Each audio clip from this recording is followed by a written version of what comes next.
My dear friends, my brothers and sisters, I want you to be honest with this question. Do you have any anxieties? Anybody in the church? You do, right? Would you tell us or you don't want to tell us?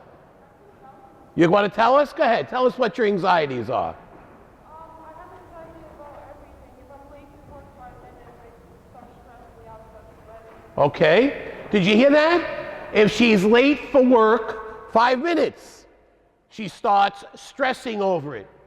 Anxieties. I think everyone in this church has some sort of an anxiety. I'm sure deep in your heart and the hearts of Luca Joseph's family is a deep anxiety because AJ, Luca Joseph's father, is in heaven. That causes anxiety. You know how many times I rush to places to be on time, and I get there on time, like yesterday. I raced out of the church at 1 o'clock, had to go to Oyster Bay for a wedding at 3 o'clock. With the rain, I give myself 2 hours. I get there 2:45. I sit in the car for a few minutes and fall asleep. I did. Went into the church, and the bride is 20 minutes late. You know what that is? Anxiety. Then I raced in the car, 4 o'clock, got back here for 5:15 to do the 5:30 Mass. Anxieties. And you know, that's a simple anxiety. That's a stupid anxiety. But I guarantee you, everyone in this church has some sort of an anxiety. Did you hear what St. Paul said in the second reading? Did you hear the opening line of the second reading? Have no anxiety at all. St. Paul, how do I get there? How do I get there? Think of his life. And he's telling the people of Philippi, these people that he loved and they were very close to him. He's telling them, have no anxiety whatever. Isn't it an interesting statement? And think of his life. First of all, he killed a lot of Christians. Then all of a sudden, the Romans are trying to kill him. He was shipwrecked. He was shipwrecked. You know, he was bringing the gospel message. I don't know if you know that. He was on his way to bring the message and he got shipwrecked 2 times. He was in jail. He was put in jail. And you know, what does all that do to you? It gives you anxiety. And what does he say? Have no anxiety at all. You ever watch that show, The Wheel of Fortune? Right? I like Jeopardy. I like Vanna White. I like The Wheel of Fortune. I like the Wheel of Fortune. And I watch that show probably not as much as I watch Jeopardy, but The Wheel of Fortune, isn't that something like life? You think about it. The wheel spins. $800 starts at the tote board on the bottom there. Spins it again. $1,000. Spins it again. Bankrupt. Isn't it interesting how that wheel of fortune is like our lives?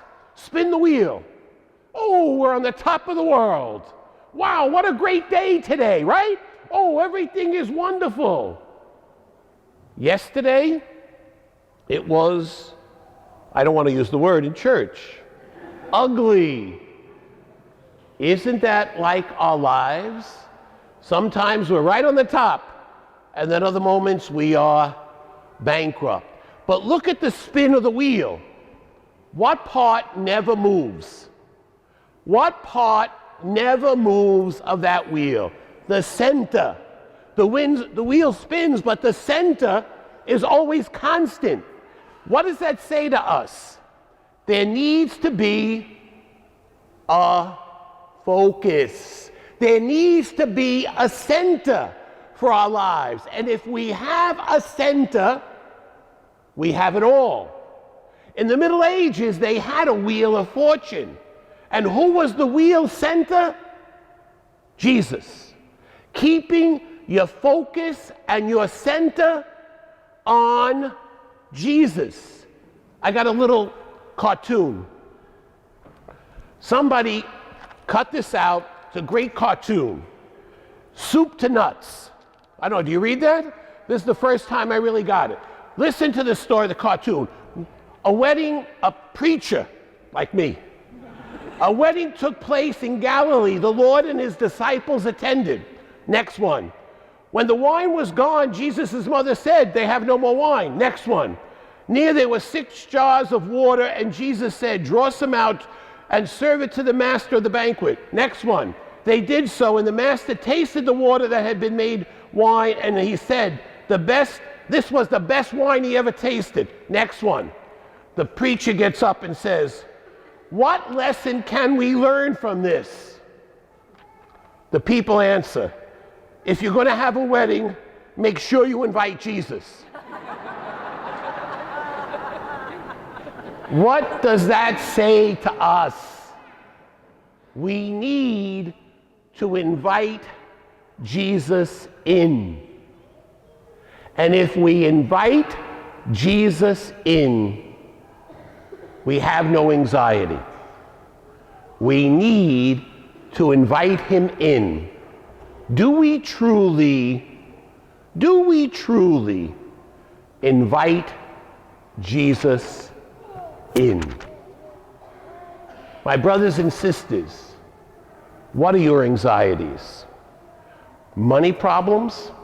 Everybody's got them. Kid problems? Everybody's got them.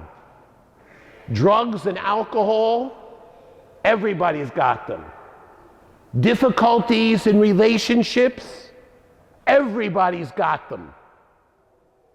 How do we get rid of our anxiety? Have no anxiety. Bring Jesus in as the center of the wheel of fortune. Whatever turn it takes, bring Jesus in as the center of the wheel of fortune. And indeed, all will be well, and there will be a peace beyond all understanding. Amen.